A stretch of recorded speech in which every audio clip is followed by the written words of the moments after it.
지금 아마 주변에서 금 사야 된다, 에너지주 사야 된다, 뭐 이런 말들 많이 듣고 계실 겁니다. 근데 제가 오늘 딱 한 가지만 여쭤볼게요. 그거 지금 사도 되는 거 맞나요? 혹시 이미 다 올라가지고 고점인 건 아닌가요? 이번 영상 끝까지 보시면은 왜 지금 이런 타이밍에 남들이 사라는 걸 따라가시면 안 되는 건지, 그리고 진짜 돈이 되는 자리는 어디인지 이 숫자로서 보여드려 보도록 하겠습니다. 자, 먼저 최근에 화두 자체가 이 미국과 이스라엘이 이란을 공격하면서 중동 전쟁이 가장 큰 이슈입니다. 그러면서 호르무즈 해협이 막혀버렸죠. 전 세계 원유의 20%가 지나가는 바닷길이 막히다 보니까 기름값이 폭등할 수밖에 없었고, 지난 2022년 당시 러시아 우크라이나 전쟁 이후에 처음으로 유가가 $100를 넘겼습니다. 근데 여기서 이상한 일이 벌어졌어요. 이 보통 전쟁 나면 금값이 올라야 되죠. 왜냐면 안전자산이니까 그렇습니다.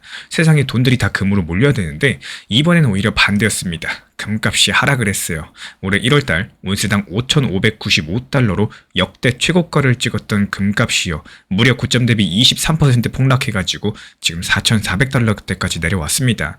3월 한 달 하락폭만 12% 폭락했어요. 이게 2008년 금융위기 이후에 최악의 월간 성적이었었는데요. 그렇다면 왜 이런 일이 일어날 수 있었을까요? 그 이유는 생각보다 단순합니다. 기름값 올라가면 물가가 올라가죠. 물가가 올라가면 미국의 중앙은행, 그러니까 연준이 금리를 내리기가 어려워집니다. 금리를 안 내리면 뭐가 생기느냐? 달러가 강해집니다. 또 달러가 강해지는 금값은 눌리게 돼 있어요. 이 금은 달러로 가격이 매겨지다 보니까 달러가 비싸지면 금을 사기가 부담스러워진다는 거죠. 또 거기에 유가 급등 때문에 다른 투자에서 손실 본 사람들이 금을 팔아가지고 돈을 메꾸는 현상까지 겹쳤습니다. 실제로 지금 시장은요, 이 올해 연준 금리 인하를 아예 제로로 보고 있어요. 연준 스스로는 올해 한 번 정도 내리겠다고 선언을 했었는데 시장은 금리 인하에 대해서 더 이상 믿고 있지 않습니다. 그리고 미국 10년물 국채 수익률이 4.37%까지 상승했고요. 달러도 계속 강달러 현상을 보이고 있습니다. 여기까지가 지금 벌어지고 있는 팩트입니다. 근데 이 팩트 안에 아주 중요한 교훈이 숨어 있어요. 한번 생각을 해볼게요. 전쟁 터지기 전까지, 그러니까 올해 1월까지만 하더라도 세상의 모든 뉴스가 뭐라고 했죠? 금값 최고다, 금 사야 된다, 금값 지금 $5,595 신고가 찍었으니까 아주 난리가 나면서 금값 $8,000 가는 둥, $10,000 간다는 둥, 그렇게 고점에서 매수한 사람들 지금 어떻게 됐나요? 고점 대비 23% 폭락 맞았습니다. 삼성전자요? 똑같습니다. 주가 20만원 돌파하니까 그제서야 영끌에서 사는 사람들, 그리고 써서는 안 될 자금, 결혼자금, 전세자금, 없는 돈까지 대출 끌어다가 전부 다 고점 추격 매수했죠. 어떻게 됐습니까? 미국 이란 중동 전쟁으로 인해 가지고 크게 한 방 맞은 상황이라는 겁니다. 그럼 또 반대로 생각을 해볼게요. 그 당시에 아무도 안 쳐다보던 게 뭐였을까요? 에너지주, 방산주, 정유주 이런 것들이었습니다. 이 전쟁 전까지 유가 $60대에서 지지부진했고요. 에너지 섹터는 2025년 내내 시장 평균치에도 미치지 못했습니다. 근데 지금 한번 보세요. 에너지 섹터가 2026년 1분기 모든 섹터 중에 최고 수익률을 제껴버렸습니다. 골드만삭스가 정유주 3개를 강력 매수로 추천을 했었고요. 발레로, HF 싱클레어, 그리고 마라톤 페트롤리엄 이런 종목들 3개월 만에 최소 30% 이상 50%까지도 올랐어요. 지금도 올라가고 있는 상황이죠. 그러면 또 이렇게 올랐다고 지금 정유주 들어가야 될까요? 제가 이걸 말씀드리려고 이번 영상 찍은 게 아니겠죠. 정확한 팩트는 이 투자 시장이라는 거는 모든 섹터가요, 순환합니다. 말 그대로 돌고 돈다는 사실을 말씀드리고 싶어요. 이게 역사 패턴당 항상 그래 왔어요. 모두가 열광할 때가 고점이고 더 간다고 할 때가 매도 타이밍이었습니다. 그리고 모두가 외면할 때가 오히려 저점이었고 매수 타이밍인 경우가 많기 때문에 이건 감이 아니라 역사적인 데이터가 보여주는 패턴입니다. 그럼 이제부터 진짜 중요한 질문 던질 때가 됐죠. 지금 이 순간 모두가 외면하고 있는 섹터가 대체 어디냐, 이 말씀 드리고자 이번 영상 찍은 겁니다. 다시 말씀을 드리자면은 지금 매수했을 때 앞으로 빛을 볼 수 있는 자리는 어디냐라는 겁니다. 지금 공개된 자료만 보시면요, 가장 눌려있는 곳 대형 기술주죠. 정말 의외입니다. 인공지능 대세라면서 인공지능 테마 팍 떴었는데 지금 테크가 눌려있어요. 실제 한번 숫자를 찾아보세요. 최근 3개월 동안 기술 섹터가요, 2% 정도 오히려 하락했습니다. 같은 기간 산업재는 22% 올랐고요. 기초소재 26% 올랐습니다. 완전히 반대로 움직였다라는 거죠. 개별 종목으로 보면 더 선명합니다. 워크데이라는 클라우드 소프트웨어 회사요, 고점 대비 25% 빠졌고요. 어도비랑 서비스나우도 각각 12% 하락했습니다.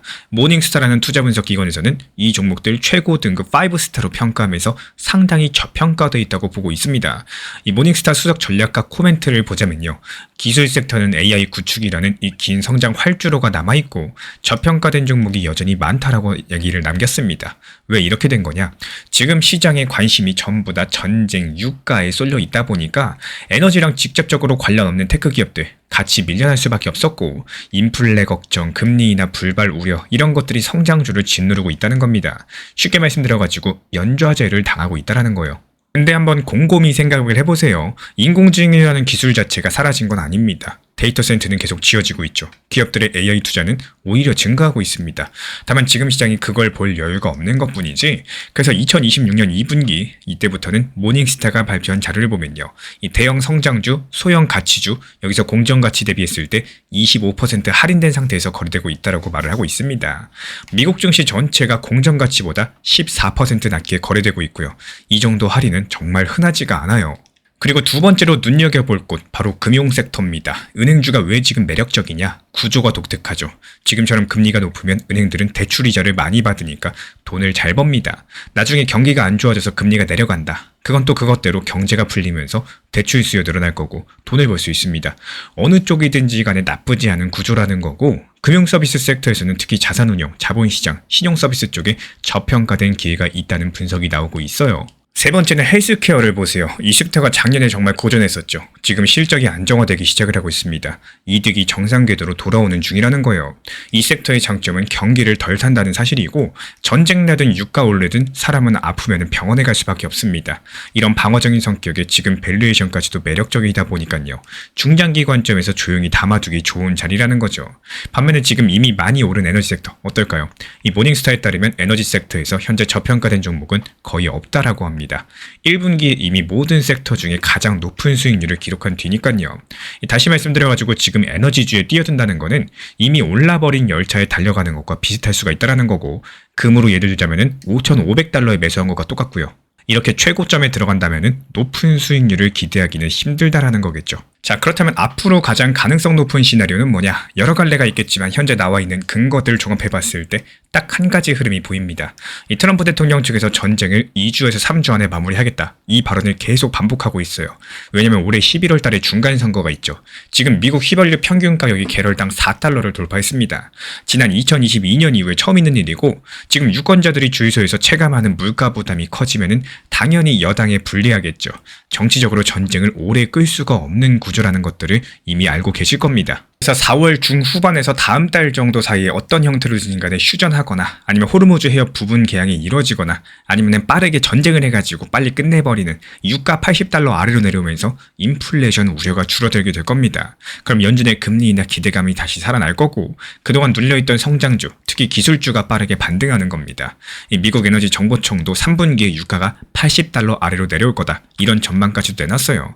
물론 이건 확정은 아니겠죠. 이 전쟁이라는 게 어떻게 될지 모르기 때문에 만약에 지상군 투입했는데 예상보다 길어질 수도 있는 거고, 이란 핵심 시설이 추가 타격을 받으면 오히려 또 유가가 오를 수도 있어요. 하지만 지금까지 이 빅데이터들을 살펴보면요, 정치적인 동기나 경제 데이터, 그리고 시장 가격에 반영된 이런 기대감들, 이걸 종합했을 때 방금 말씀드린 흐름이 가장 개연성이 높은 시나리오로 보여지고 있습니다. 한 번 더 강조드리고 싶은 내용은, 무조건 투자 시장은 순환합니다. 역사 패턴상 그래 왔었고 앞으로도 변하지 않는 진리와도 똑같습니다. 계속 순환을 할 거예요. 그래서 지금 모두가 열광하고 있는 에너지주, 방산주 이미 가격에 선반영된 상황이고, 지금 모두가 외면하는 기술주, 금융주, 헬스케어 오히려 기회가 숨을 수 있다는 말씀을 드리고 싶습니다. 남들이 보지 않는 곳을 먼저 보는 사람, 결국에 가장 큰 수익을 가져가는 사람이겠죠.